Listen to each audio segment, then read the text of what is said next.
Primero agradecer al Centro Cultural Haroldo Conti por la invitación.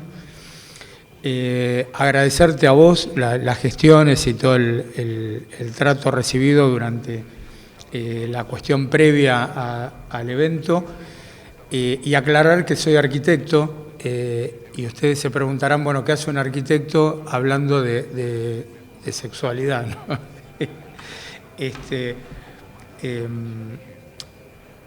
En principio, digamos, estoy atravesado por mi formación académica, por la teoría del habitar de Roberto Doberti, y que es una corriente que plantea que las formas de las ciudades, las formas urbanas, son resultantes de las prácticas sociales y tienen que ver un poco con esa interacción que sucede entre el mundo, digamos, de los reglamentos, las inversiones del mercado inmobiliario, la renta del suelo, pero también algunas cuestiones que son pertinentes a la cultura, a los rituales y a los hábitos de la población. Aparte, el tema de la diversidad sexual es un tema que me atraviesa en lo personal y por eso se me ocurrió titular esta charla «Habitar las variaciones situadas de la diversidad sexual». Un poco para combinar, digamos, después de todos estos trayectos que se han vivido en los últimos 20 años o en los últimos 40 años de la democracia, donde ha habido una serie de avances y de transformaciones bastante, yo diría, trascendentales en este tema, ¿no? Por eso yo arrancaba un poco diciendo, les propongo hablar, conversar y opinar con mis supuestos padres. Mi madre, una madre comprensiva, y mi padre, un padre masculino. Ella siempre manifestó su frustración por no haber podido ser una cantante famosa internacional. En cambio, mi padre tuvo una vida mucho más interesante. Vivió durante 6 meses en la Antártida Argentina, en el contexto de una misión de biólogos norteamericanos, por los años 40, y luego vivió en Ushuaia durante muchos años, donde trabajó como marinero y también como galán en las fotonovelas. Por eso les propongo hablar hoy desde Buenos Aires, pero con el diario del lunes, hablar de la sexualidad que nos atraviesa a todos, pero con los detalles personales, ¿no? Y también hacer una especie de secuencia de fechas históricas, líneas de tiempo, que a mí me parecen trascendentes, ¿no? Entonces pensaba en personajes que atravesaron de alguna manera relatos que están vinculados con la sexualidad, como por ejemplo Madame Bovary, ¿no? en sus devaneos del amor y en esos infortunios, ¿no? que vivió a lo largo de su vida. Pensemos también en Roberto Galán, ¿no? Hablando del amor.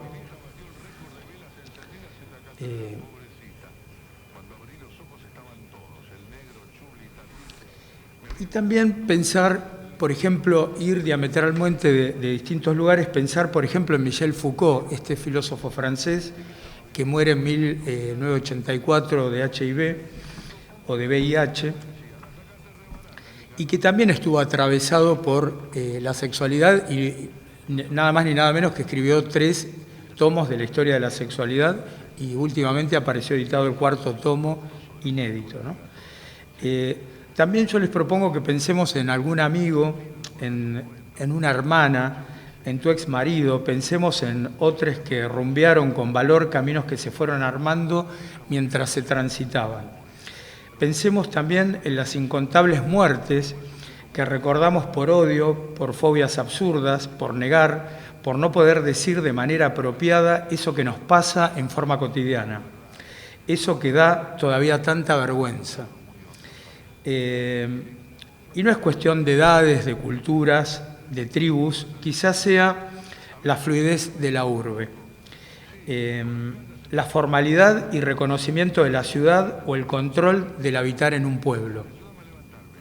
Se trata de algo más profundo, como lo son las narrativas de nuestro habitar, que siempre han sido explicadas en el cine, en libros especializados, en relatos de psicología y la vida cotidiana de los diarios, de la tele y hoy en día en las redes sociales. Por eso yo me preguntaba qué interesante pensar como un espacio de reflexión respecto de la sexualidad, el espacio urbano, el espacio público, pero que también el espacio urbano está hecho de individualidades, ¿no? Una casa o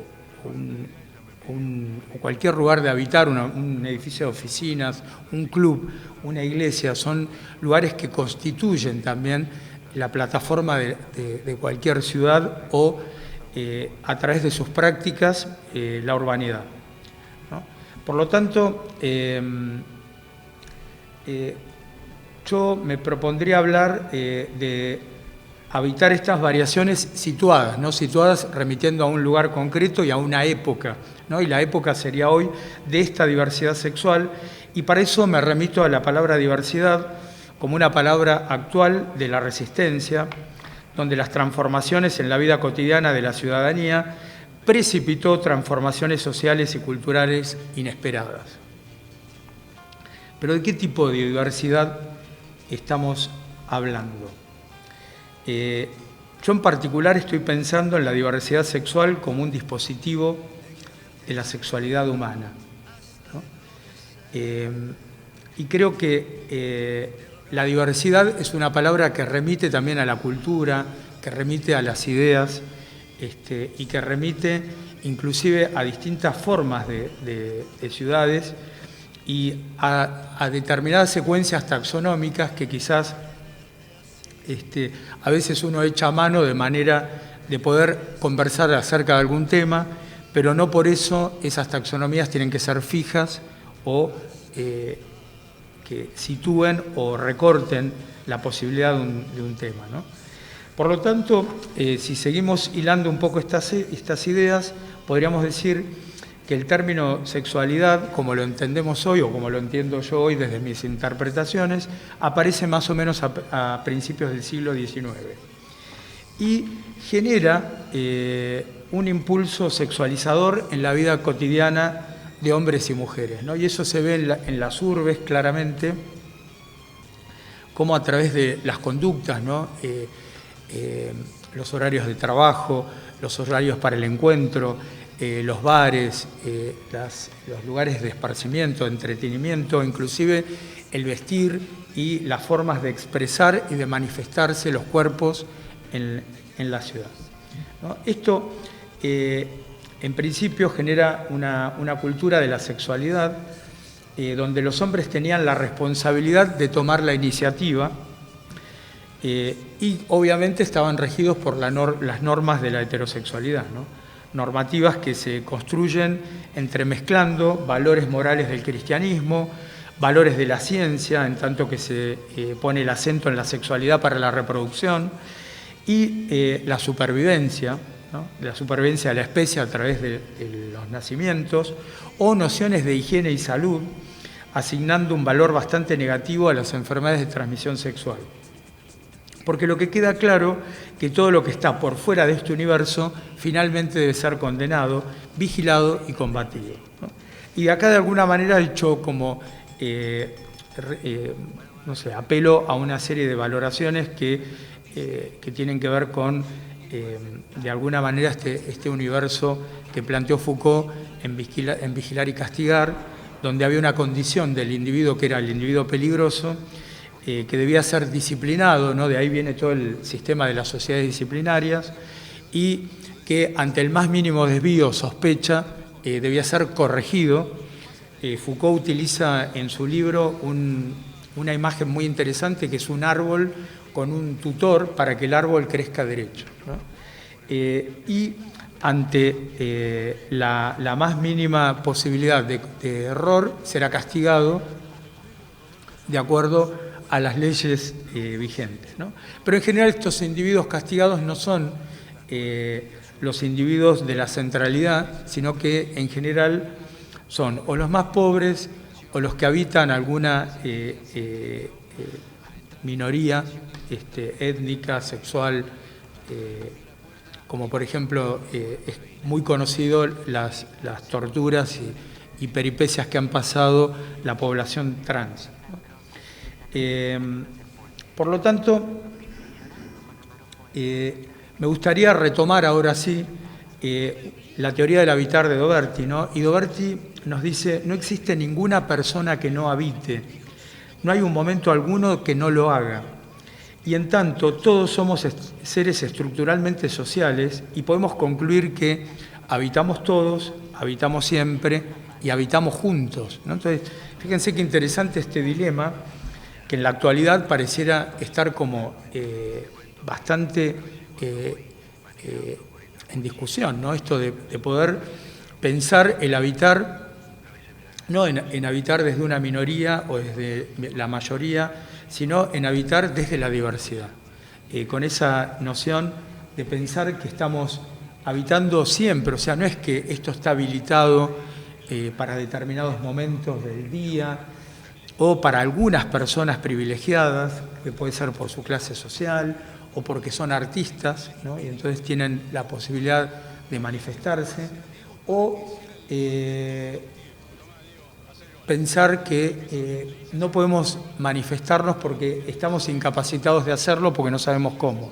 Entonces, en esta complejidad de la teoría del habitar hay un imperativo que es interesante, que es, bueno, reconocer la totalidad de los sujetos que habitan, ¿no?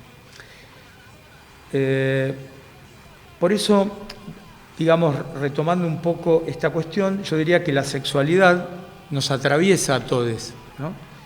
Pero los detalles son personales. Y tan personales como, por ejemplo, el tema de las fechas, ¿no? Entonces, fíjense qué interesante cómo estas fechas que arrancan, puede ser la fecha de nacimiento, la fecha de cumpleaños, pero también en la totalidad del habitar aparece algo muy interesante, es que las fechas históricas, también para la cultura heteronormativa, la historia del mundo se encuentra en un cuadro de tiempo organizado por el nacimiento de Jesucristo, ¿no? Los acontecimientos sucedidos son antes de Cristo o después de Cristo, ¿no? Entonces, fíjense cómo no es un problema solamente actual, sino que es un devenir que ha ido conformando, por lo menos este lado del hemisferio, donde tanto el ambiente, el entorno material, ¿no? Las ciudades construidas, los carteles, las leyes de tránsito, los protocolos de género, las leyes judiciales, ¿no? que condenan penalmente a las personas, y también los contextos sociales, ¿no? Y hoy por hoy el medio ambiente como una emergencia que además complejiza de alguna manera esta de pensar que habitamos todos. Entonces yo ahora me voy a remitir a una serie de fechas, ¿no? Voy a empezar como a relatar algunas fechas que me parecen relevantes para en algún momento concluir en algo. En 1971, luego de haber visto en el diario un aviso clasificado de un hombre que buscaba una novia, a Roberto Galán se le ocurre y tuvo la genial idea de unir parejas en la televisión. Así fue como que se le ocurrió hacer este programa que fue memorable y que sigue siendo recordado por algunas personas, que dice: yo me quiero casar y usted. Pero yo, ¿por qué traigo a colación esto? Primero porque habla del amor y de una sistemática donde pareciera que el amor no resuelve todos los problemas de todas las personas. Entonces fíjense que hay algo muy interesante, que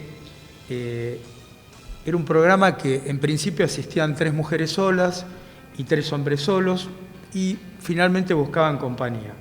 Pero los grandes protagonistas de este suceso, que lo recuerda la mayoría de la gente, es cuando 2 protagonistas, digamos, de uno de los cientos de matrimonios que se conformaron, son 2 enanos. Una es Teresita Fauret, de 27 años, y otro es Héctor Sotelo.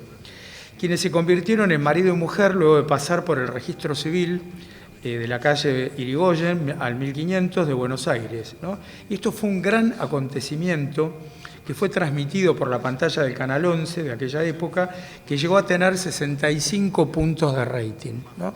Entonces acá estábamos asistiendo ante un espectáculo de la heteronormatividad, pero había algo extraño, ¿no? O sea, pareciera que había algo que no cumplían esos dos que se casaban, y eran precisamente con su condición física, ¿no? La imposibilidad de ser comunes, ¿no?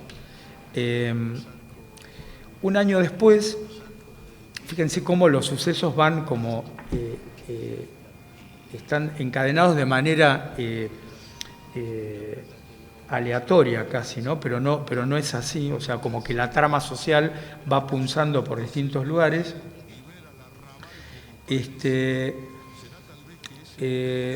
Sucede que el Frente de Liberación Homosexual, una organización política, pide la derogación de los edictos policiales y anticonstitucionales. Entonces, en aquella época aparece una revista que se llama Revista Somos, que edita este Frente de Liberación Homosexual, que es muy conocido por lo menos entre los militantes de las organizaciones LGTBI, y aparece un comentario que me gustaría rescatar de uno que dice: una vez alguno de nosotros soñó con un lugar, y era un lugar abierto, espaciado, había una avenida que llamaba Libertad, y así empezaba el editorial en versos del primer número de Somos en el año 1973, un periódico de este Frente de Liberación Homosexual argentino, aquella federación de grupos radicales, ¿no? Y pionera en Latinoamérica y en el mundo. ¿Y qué tiene de interesante esto? Que están remitiendo a un lugar en la sociedad, ¿no? A un espacio en la sociedad.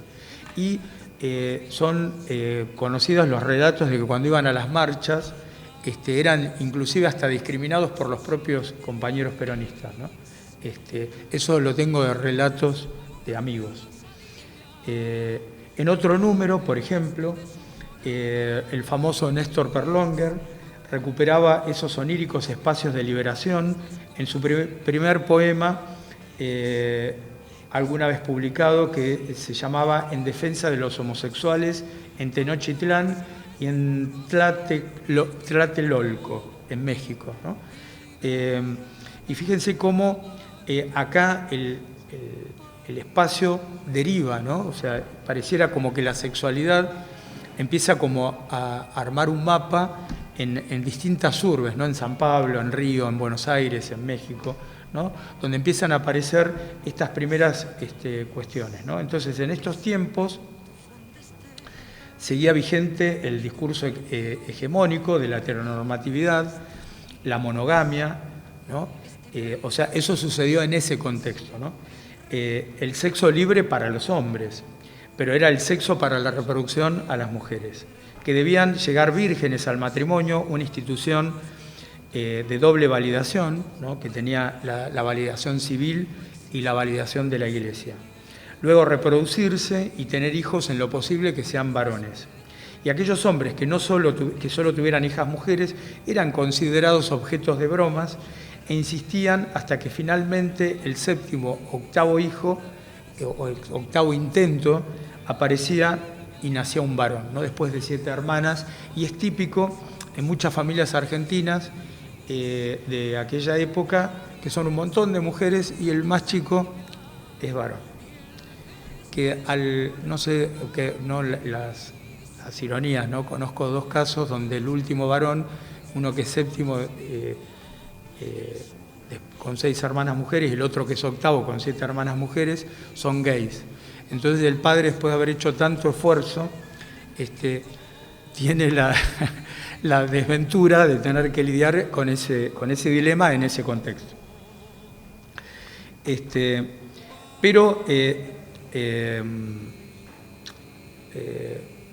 digamos, se afirman las figuras en esa época, ¿no? Esas familias debían asumir la vergüenza de tener un hijo homosexual.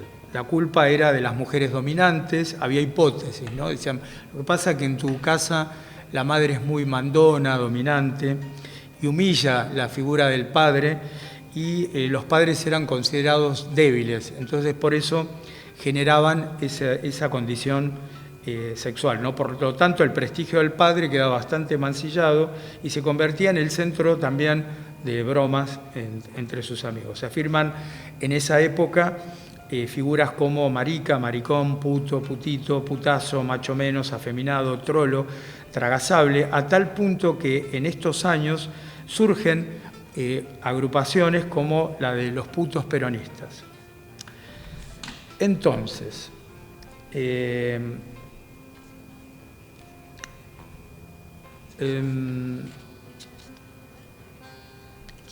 las grandes ciudades se convierten en el gran contenedor de los putos y tortilleras por el anonimato que protegía a la comunidad de homosexuales, ¿no? Entonces, es muy notable en esa generación cómo había montones de personas que migraban de sus familias, algunas con escenas de violencia, y venían a vivir a Buenos Aires en búsqueda de la posibilidad de ese anonimato que generaba la urbe, ¿no? Y la nocturnidad era el espacio de las libertades, los bares, los restaurantes, las discotecas, los boliches, que estaban en general ubicados en sótanos, no estaban tampoco visibles. Hasta que el 16 de abril del 84, que esto es un dato muy conocido, en una asamblea realizada en la discoteca Contramano, fue creada la Comunidad Homosexual Argentina, donde se establecen como objetivos primordiales la lucha contra la represión y los edictos policiales heredados de la dictadura militar. Acá nótese que todavía no se utilizaba la palabra gay, se hablaba de ambiente o de homosexuales.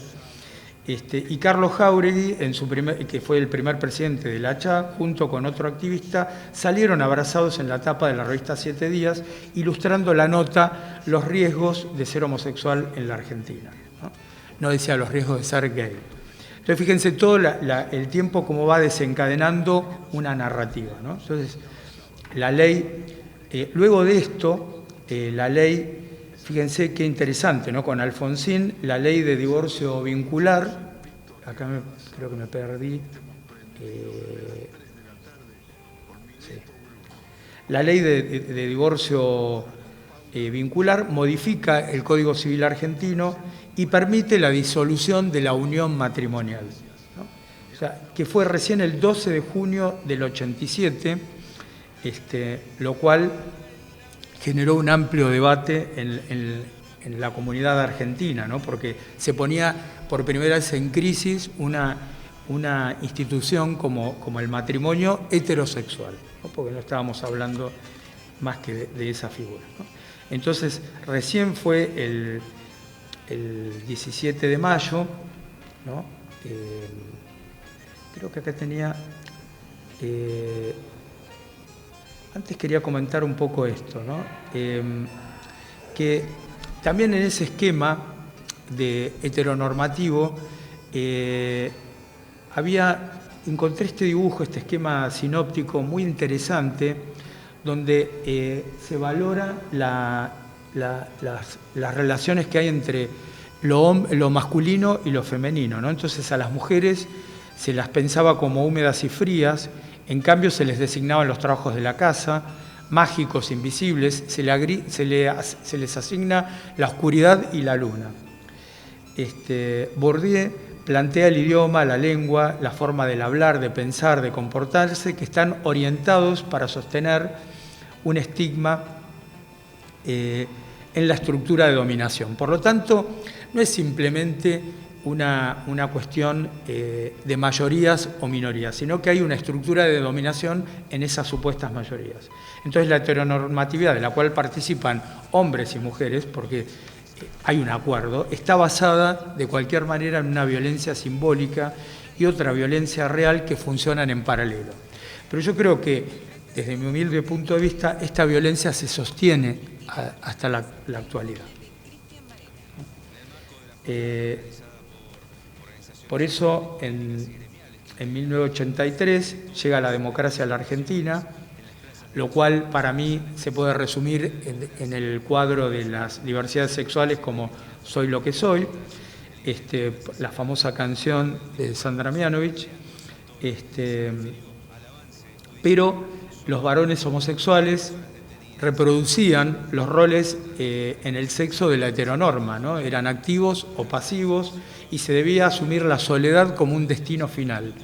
Vos te asumías gay y eras además castrado, ¿no? Era imposible la posibilidad de tener hijos. Entonces el amor entre hombres era casi imposible de pensar, era como un acto de una cierta genitalidad, a pesar de que muchos estaban en parejas y en relaciones amorosas, ¿no? Entonces, las familias deberían asumir esta vergüenza social y bueno, de alguna manera, digamos, es como una etapa interesante donde se produce este cambio que viene acompañado con la democracia, ¿no? Otra narrativa. El 17 de mayo del 90, ya pasamos los 80, recién la OMS, la Organización Mundial de la Salud, resuelve eliminar a la homosexualidad de la lista de enfermedades mentales y la aceptó como una variación de la sexualidad humana, ¿no? Por eso yo utilicé la palabra variación en el título, de alguna manera tratando de amalgamar con estas ironías y estas categorías, ¿no?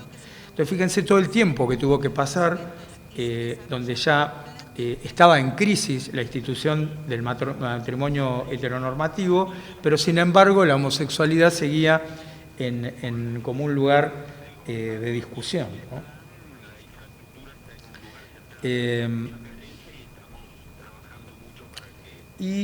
Se vuelven populares, ahora sí, las palabras gay, lesbiana, trans, y se comienzan a utilizar en el pueblo argentino, ¿no? La gente común empieza a decir tengo un amigo gay, o mi hijo es gay, o soy gay.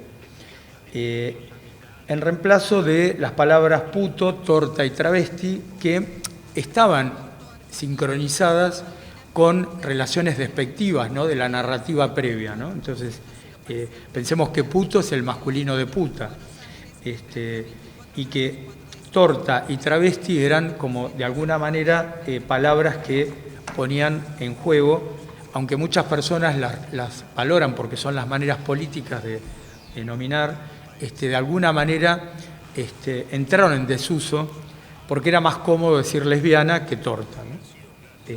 Y aparece un nuevo pacto de convivencia, ¿no? Un aprendizaje en esta convivencia donde todos además aceptamos estas nuevas nominalidades, ¿no?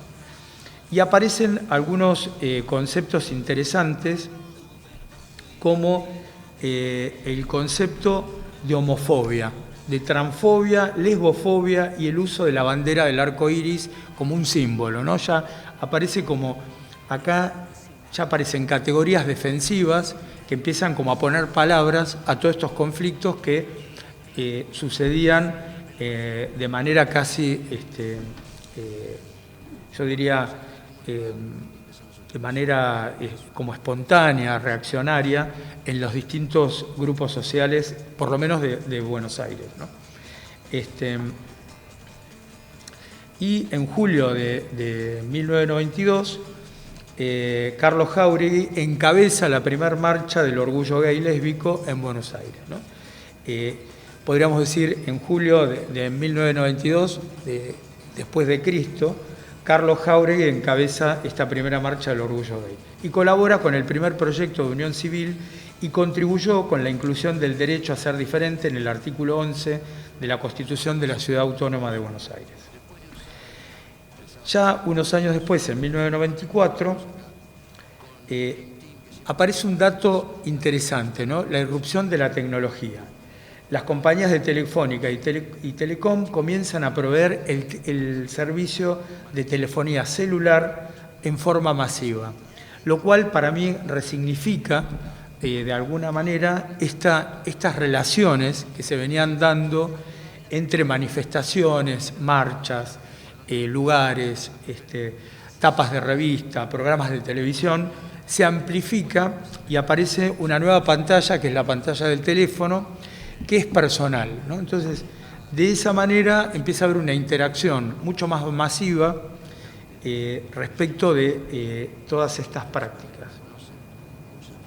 Y eso genera también la llegada por primera vez de Internet, ¿no? Lo cual empieza como a generar dos situaciones de habitar. Un habitar urbano, analógico, real, el que está parado en la ciudad y que está situado, por eso variaciones situadas, y otro que además puede estar situado y duplicado en las redes sociales, como puede suceder en este momento. Yo, quizás acá hay personas que me están escribiendo, de hecho, antes de comenzar, tuve saludos de amigos que me dijeron, bueno, buena suerte, y que estaban de alguna manera plegados, ¿no?, en esa virtualidad.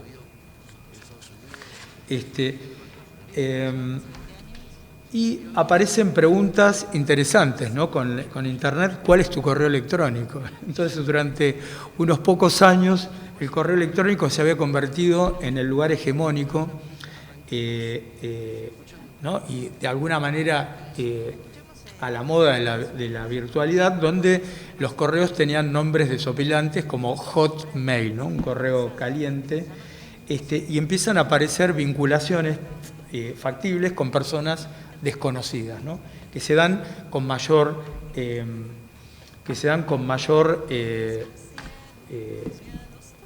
facilidad, ¿no? Y hasta que nos dimos cuenta que el correo electrónico no garantizaba la privacidad de esos mensajes.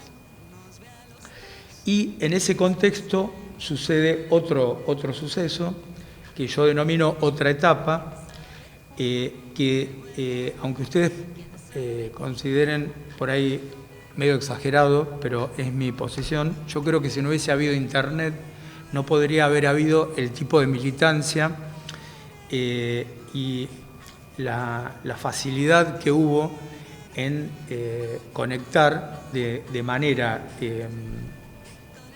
anónima, esta vez en las plazas, ¿no? Lo cual estas convocatorias pudieron ser masivas porque ya estaban las redes sociales, el Facebook, y empezó a haber personas que empezaron a arriesgar y a exhibir, a visibilizar esa condición de su deseo, de su identidad, y lo hacen de manera plegada, ¿no? Por un lado están los que están en la plaza, pero por otro lado hay miles y millones de personas que estaban en todo el planeta, en Sudamérica y en distintas ciudades de la Argentina, pujando y presionando para que la ley de matrimonio igualitario saliera, ¿no? Y eso es realmente fue un fenómeno muy interesante, ¿no? Entonces, bueno, esta ley de matrimonio igualitaria fue promulgada por la presidenta Cristina Fernández de Kirchner el 15 de julio del 2010. Fíjense qué poco tiempo que pasó de ser la homosexualidad penalizada en el DMS como enfermedad psiquiátrica a estar ya institucionalizada como ley de matrimonio igualitario. Argentina se convierte medio en un país vanguardia de esto, porque creo que es el 10º país en tener esta ley disponible, ¿no? Y obviamente este acto fue realizado por organizaciones LGTBI que se dedicaban a la militancia y con fines interesantes, ¿no? Entonces, ya ahora, reivindicando de alguna manera esta nueva forma de militancia, me propongo, y de manera más política, pensar desde una perspectiva inclusiva. No me interesa dejar afuera ninguna de las diferencias propias de cualquier persona, ¿no?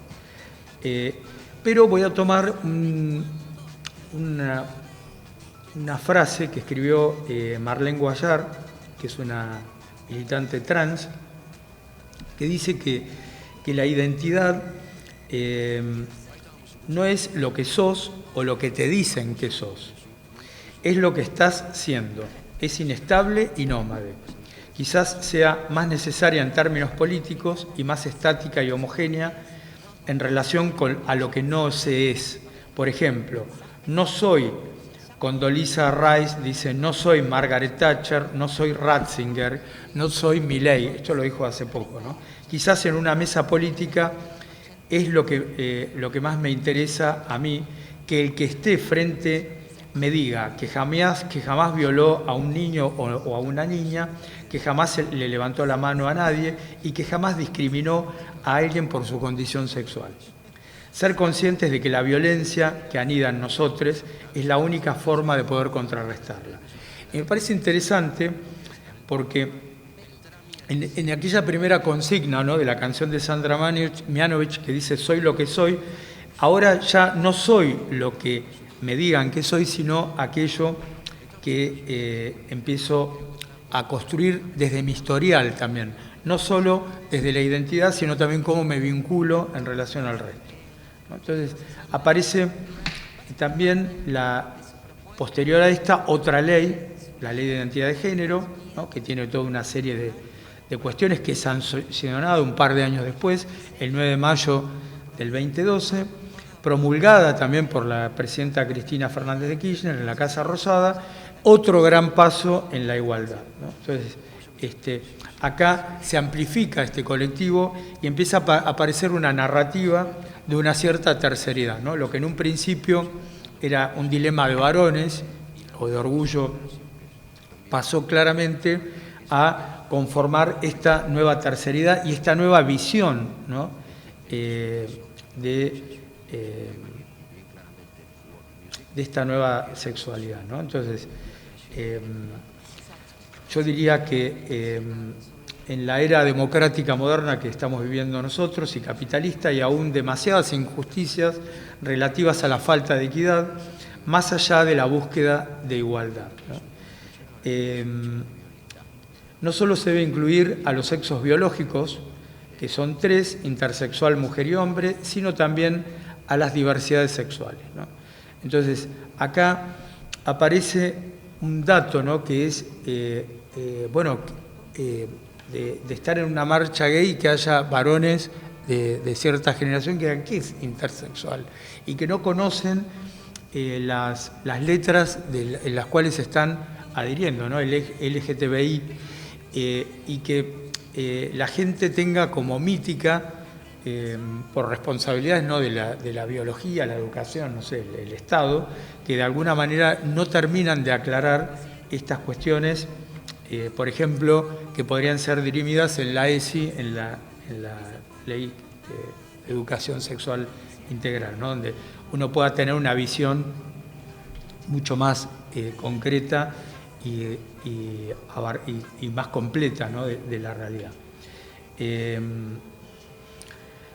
Por lo tanto, esta etapa que yo denominaría de la visibilización de los cuerpos y las identidades a nivel urbano aparece ya planteada desde la posibilidad de no incurrir en una detención policial o por estar vestido con ropa no adecuada a su sexo, o por estar de la mano con un hombre con otro hombre, o una mujer que besa a otra mujer, sino que estos actos a veces se condenan por los odiadores o los que de alguna manera ha habido algunos sucesos, bastante más de lo que yo pensaba, donde hay gente que arremete violentamente contra alguien porque no le agrada su identidad, ¿no? Entonces, en este proceso de visibilización aparece,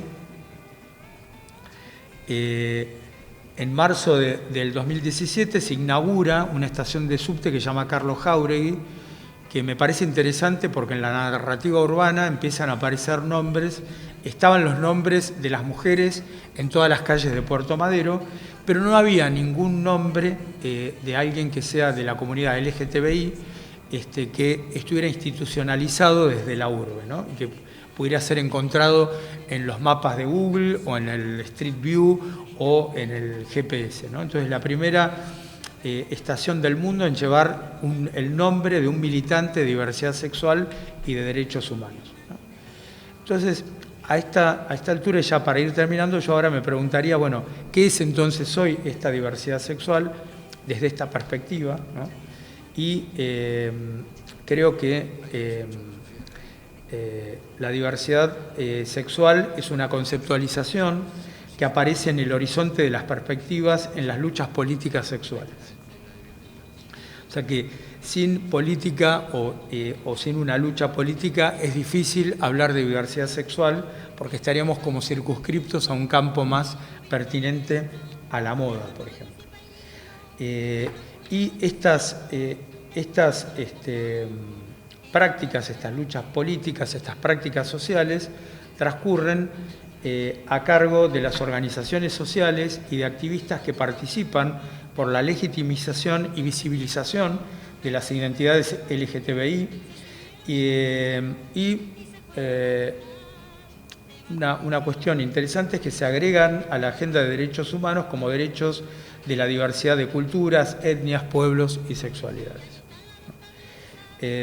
Podríamos decir que hay una nueva agenda de derechos humanos y se caracteriza por la reivindicación y el reconocimiento a los derechos de estas diversidades. Por lo tanto, para mí hay un gran avance que quizás a veces no se condice con lo que sucede en la urbe, ¿no? En su totalidad. Por lo tanto, todas las personas que no se identifiquen, yo diría que esta perspectiva permite contextualizar los sistemas de las diferencias en relación a la pobreza, a la exclusión social, el mestizaje cultural y a las distintas formas de habitar el espacio doméstico, público y social. Entonces propongo dibujar una perspectiva que nos vincule en una visión común, ¿no?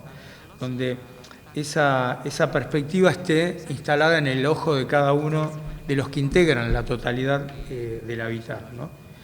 Por lo tanto, les voy a mostrar este famoso cuadro de la teoría del habitar, donde aparecen como dos sistemas, ¿no? Por un lado, el sistema del habitar, que tiene que ver con los comportamientos y con las conformaciones espaciales, ¿no? que delimitan esos comportamientos.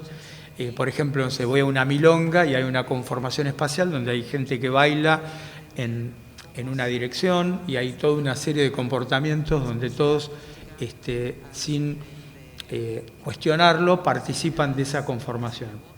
Y por otro lado está el sistema del hablar, donde hay conceptos y voces, que es lo que está en una disputa permanente entre el habitar y el hablar. El hablar, fíjense que en la actualidad tiene que ver con estas narrativas y estos discursos que promueven y que vuelven a resignificar estas prácticas que pueden ser prácticas democratizantes, prácticas pacíficas o las prácticas del odio que están en vigencia. Y bueno, yo pensaba con el episodio que vivió Cristina Fernández de Kirchner, ¿no? Que esta charla fue planeada hace como un año, sin embargo yo no sabía que iba a suceder eso, por lo tanto el tema del habitar sucedió como lo describe de alguna manera Doberti en esta teoría del habitar, ¿no? Había una conformación que era una encrucijada en una calle donde estaba la propiedad privada del departamento donde vivía la vicepresidenta y por abajo había toda una serie de manifestaciones que tenían que ver con militantes, personas seguidores o personas que se solidarizaban por la situación legal de Cristina.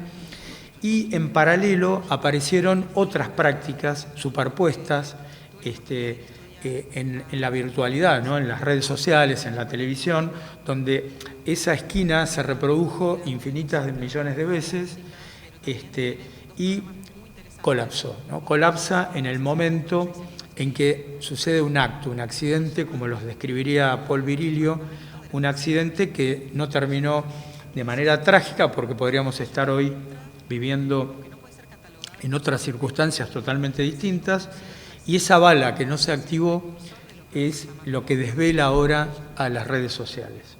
Pero a mí, más que analizar si el revólver funcionó o no funcionó, me interesaba ver en esta relación que hay, como dice ahí, entre los discursos y los actos, ¿no? Esas actuaciones y las presencias y las maneras, ¿no?, que se vinculan a través de la conformación y la voz, y donde pareciera que deberíamos todos empezar como a configurar de alguna manera algún tipo de aprendizaje en esta convivencia y empezar a saber que la otredad va a existir independientemente de mis pensamientos, ¿no?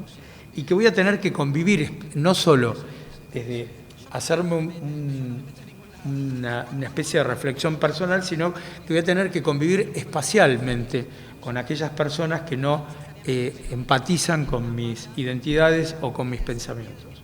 Y el otro tema es por qué hay otros que no empatizan o otros que no empatizan con nuestras identidades. ¿Qué es lo que se pone en discusión, ¿no? Después de toda esta cantidad de leyes, de discusiones, y lo que se pone en discusión sigue siendo la puja entre una sociedad disciplinaria, como la describía Foucault, que no se quiere despedir, ¿no? Y no le da lugar a esta sociedad de control que viene ahora, sino que se intenta de alguna manera estos grupos que quedaron por fuera de estas narrativas más contemporáneas, no se sienten incluidos, se sienten amenazados y en riesgo y se sienten con derecho a impugnar la totalidad de esa otredad, ¿no? Por lo tanto, fíjense que arriba la teoría del habitar tiene por un lado la legalidad y por debajo la espacialidad, ¿no? Y la espacialidad es ni más ni menos que el regular del estar de las cosas en el espacio, del estar en esas prácticas donde todos tenemos que convivir. Mientras tanto, la legalidad, otra de las cuestiones que está en crisis, que tiene que ver con el Poder Judicial, que no funciona, ¿no? Que no ejecuta las cuestiones en tiempo y forma, son capaces de pedir el 2 por 1 para achicar las condenas de las personas del genocidio de la dictadura cívico-militar, pero también ponen en crisis, atrasando los procedimientos, juicios de personas que están esperando que se declare justicia, pero también ponen en crisis a aquellas mujeres que están padeciendo violencia física y les proponen algo espacial que es como, que no me va a salir la palabra ahora, como un radio donde el atacante no se puede acercar, ¿no? Un perímetro, ¿no? Les proponen realizar una perimetral en una ciudad donde la geometría pareciera como ente abstracto, tiene que convertirse en el sistema de protección de una mujer que está en riesgo de vida, pero también están en riesgo aquellos que son víctimas del gatillo fácil por prejuicios, porque les disparan, porque creen que son ladrones. También están los travesticidios, y también hay toda una serie de prácticas que no tengo ganas de enumerar, porque son prácticas que no enorgullecen, digamos, las características de la humanidad, ¿no? Hasta el maltrato animal, por ejemplo. Entonces, esta contextura de la cual habla la teoría del habitar, esta contextura de la socialidad, tiene como objetivo conformar una comunidad. Y una comunidad organizada, una comunidad que respete y que las voces y las conformaciones, los comportamientos y todos los conceptos, las conceptualizaciones, las narrativas, los discursos y los actos puedan estar todos vinculados, ¿no? Por último, aparece el cupo laboral trans, el 4 de septiembre del 2020, siguen habiendo una serie de derechos que se empiezan a estructurar y a configurar, y también algo que me interesa rescatar, que tiene que ver con el lenguaje inclusivo, ¿no? La lengua no es algo estático ni permanente, sino que se modifica en relación con el habla, ¿no? Y recuerden que la teoría del habitar hablaba del hablar y del habitar, ¿no? Y con el habla de los pueblos. es decir, con el uso que hacen de ella les hablantes. Cuando un cambio lingüístico se consolida, se informa supuestamente a la Real Academia Española para que dé cuenta del nuevo uso y lo incluya en el diccionario. Esto no atenta contra la unidad del idioma, por lo tanto aquellos que dicen que los que hablan el lenguaje inclusivo degeneran la lengua están un poco equivocados, porque el uso del lenguaje inclusivo puede remontar su origen o concepción en los años 70, cuando la oleada del feminismo de aquella época comenzó a cuestionar la poca relevancia del género femenino en la lengua, ¿no? Sobre todo en el plural, cuando decimos los hombres, en vez de decir los hombres y las mujeres, con lo cual quedaba fuera de la población trans. Por lo tanto, la humanidad sería como ese colectivo, o los arquitectos, las arquitectas, les arquitectos. Esto sucede en octubre del 2020, y el año pasado, en julio del 2021, el presidente Alberto Fernández presenta un nuevo avance, el documento de identidad no binario, ¿no? Y la Argentina se convierte otra vez en el país de Latinoamérica, en el primer país en reconocer esta identidad de género, y todas las personas que no se identifican con esta categoría masculina o femenina van a poder optar con una X en su DNI o pasaporte, ¿no? Bueno, fue una noticia que a menos de un mes que el presidente presentara este documento no binario, su hijo se cambia el nombre y hace uso de ese derecho, ¿no? Que es interesante, es relevante, ¿no? Porque quizás estas noticias pasan como algo poco advertido y no se repiten, ¿no? Lo que se repite y lo que subyace es la narrativa de la violencia. Por lo tanto, yo diría que